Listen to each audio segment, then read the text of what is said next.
It was a nice start today. I thought we were going to finish it a little bit earlier, but obviously Kieran Pollard batted very well, and his partners around him.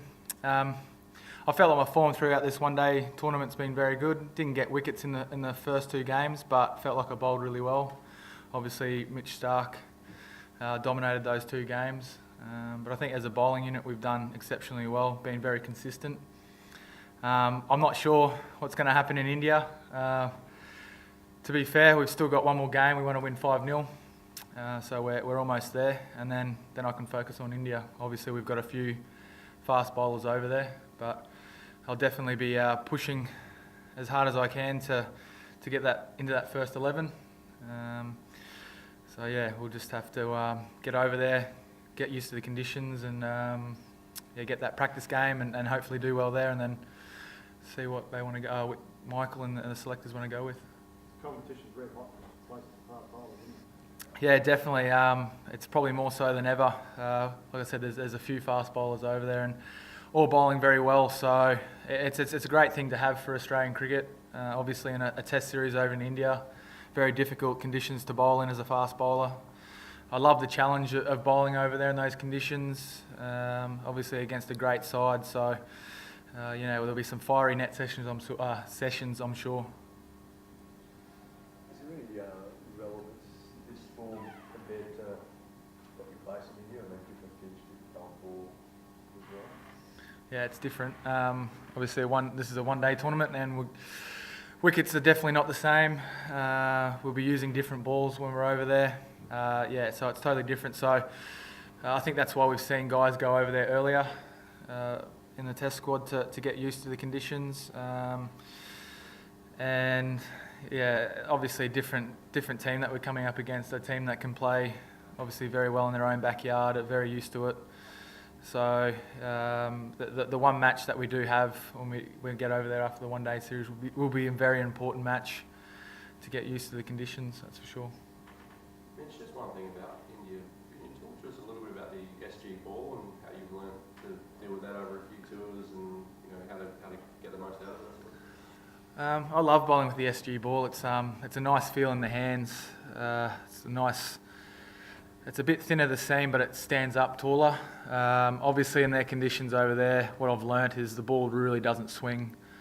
I know in the last couple of times I've been there that watching the Indians bowl, they bowl a lot of cross seam early on for 10 to 12 overs, and then they seem to really get into the rough side by getting a bit of sweat into it, and then shining the good side and getting reverse swing. So I guess that's something that I've picked up over there.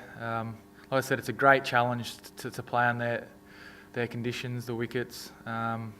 Reverse swing is a very hard thing to face, so that'll be something that we'll be trying our best to do. I'm sure the guys are already practicing it over there. I've had SG balls in training sessions.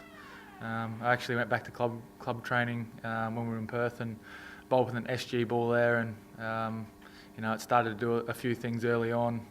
It's not as rough in the wickets there. So we've been working on it. We've all us fast bowlers have been given an SG ball to play with, and we've been working on that. So I'm looking forward to getting over there and getting into that practice game and seeing if it all works. Just one thing regarding the reverse.